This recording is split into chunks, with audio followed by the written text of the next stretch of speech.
The rat race that Charlie Kirk's assassination has set off on the right is shocking to behold. That's exactly what this is, right? Exactly. Everybody. There's Brylan Hollyhand, the son of like of a slumlord. Well, maybe I'd want to. The son of a. That's my opinion, based on the facts that I know. Matt's on camera now. But the developer. I would have thought like candy magnet or something like that, like with a name like that. It's so whimsical. I know, not just trying to build housing in the South as his father's doing, that gets in private jets or whatever. And then of course there's the Fuentes stuff, who really seems to be in pole position there and the sort of bending over for everyone. But here's a new one, Nayland Haley. Yeah, Nayland Haley is his name. I was okay, cool. Yeah. That's fine. He's we're gonna see. I've seen some of this stuff before. I've seen his Instagrams of him like with his luxury car on the side of the road. But I'm curious to see how Nalin, whatever it is, on Fox News with who is this? Who is it? Oh, Rachel Campos Duffy. Oh, wonderful. And this is his TV debut. This is the red carpet rollout. Ooh. We have Nayland Haley in his very first television appearance. Nayland, thank you so much for joining us today.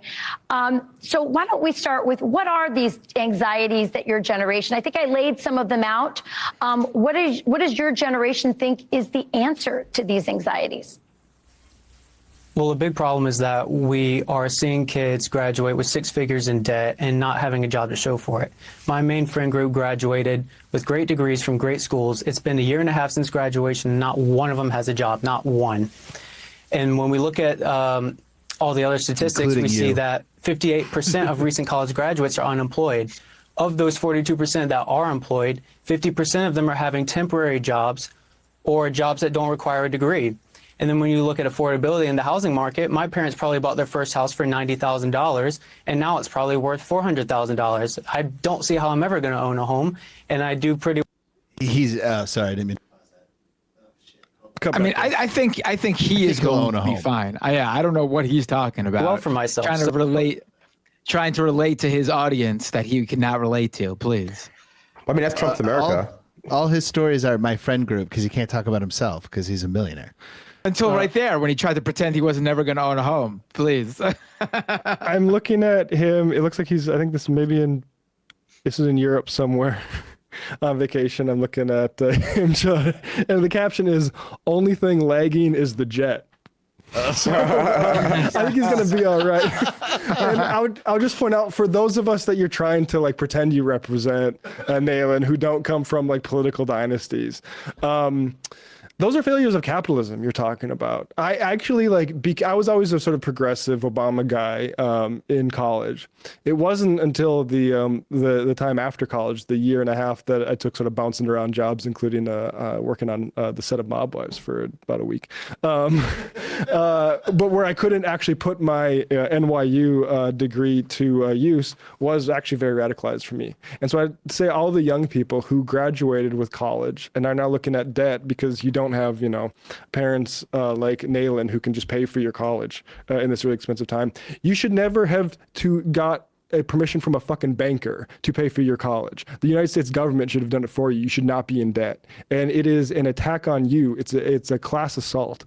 This is class warfare that you are indebted with that. John Swartz of The Intercept has a great piece about the Reagan administration advisor literally saying, we are at the risk of producing an educated proletariat. That is something we cannot do, and that's why they started putting all these bankers and charging all this interest on student loans instead of following what could have been passed, because Reagan saw what happened with like the Cal system, where it was like very publicly supported education for people, and that lets people stand upright and not have to worry about how they're going to pay their debt so they can work for some corporation like Nayland Haley and his friends, are going to have to do now because they're in hundreds of thousands of dollars worth of debt. This is failures of capitalism. But I'm curious, where does Nayland, this young man, who does he blame for this? And let's keep in mind he has Indian heritage. I don't know if Nikki was born here or his grandparents. Right. That's important to what he's about to say. So it's not just me that's feeling it, it's everyone feeling it. And you look at the crime and the lawlessness. In just the past couple months, I had someone who was shot and killed outside my apartment, and I live in what is considered a very safe area. In that same couple months, you had someone who was jumped over a bad drug deal. And I'm sick and tired of having to go to CVS and have to push a button for an employee to unlock the toothpaste. Such a boomer thing to This is say. America. This isn't what we do. Other people dying. This isn't how things work. Other people dying in sensationalized crime thing, which is, again, this is the strategy for as long as media has been mass media, literally the pre-Civil War era.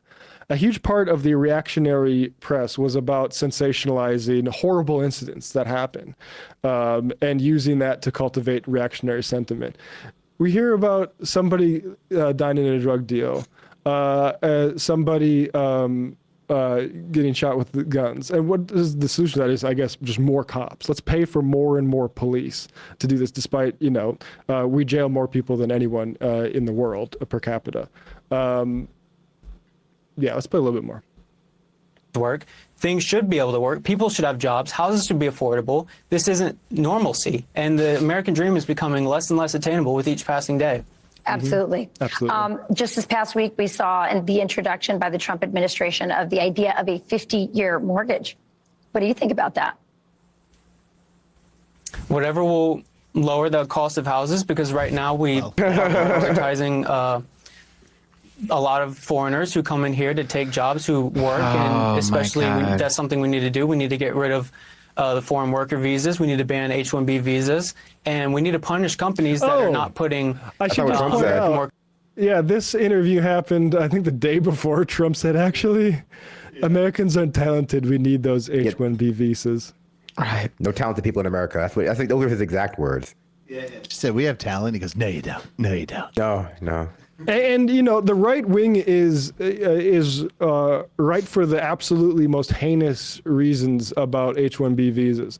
I have no problem extending an open door to people who want to work in this country. I think we should do it way more often. I think we should massively expand the sort of administration bureaucracy to get people citizenship.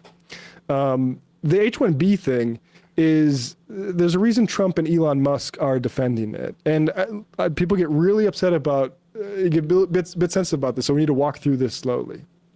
Most people who get H-1B visas do not eventually become citizens.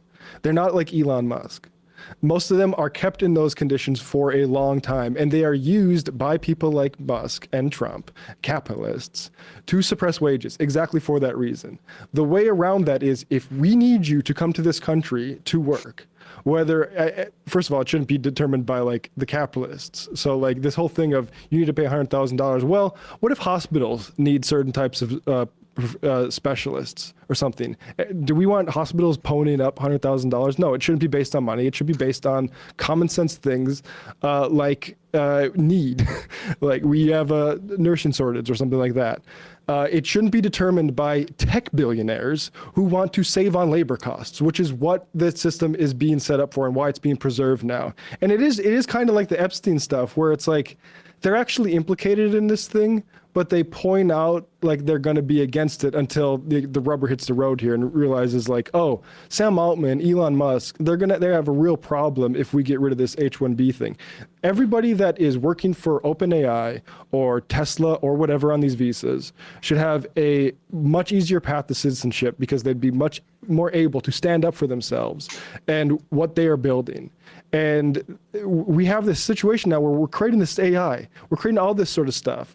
And when you have people under these sorts of visas, they're not as able to stand up and express their labor power. Absolutely. Because they're under these sort of limited rights regimes. No, it's so true. H-1B visas are something that people really hone in on, but it's just one mechanism by which the working class is stratified, segregated and made precarious. H-1B visas exist because the type of worker that is needed for these positions can't be as precarious as the totally undocumented worker who is like picking strawberries in the fields of like, whatever state where they grow strawberries. Because, you can't have ICE showing up to the IT department of Microsoft one day and deporting everyone there. That just wouldn't work for Microsoft, for the tech oligarchs who control our society. But it's not the only tool, right? Like totally undocumented status is just one tool. Health insurance being tied to your workplace is another tool that is, used against documented or naturalized citizens. The whole purpose is just to keep the working class against each other, but also as precarious as possible. And it goes back to what you were saying about the assault on people's ability to have any upward mobility through public education, not just at the college level, but at the high school and below level too.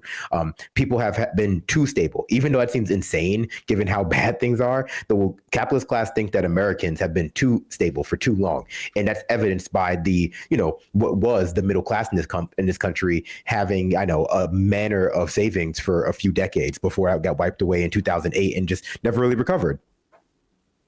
Let's is there any more of Nayland here? I mean, you get it. We He's got just it. gonna Immigrants. throw immigrants under the bus. Hey, folks, don't forget to hit the subscribe button and check out our daily show. We do it every day at 12 p.m. Eastern for about 2.5 hours. We even take phone calls. You should check that out.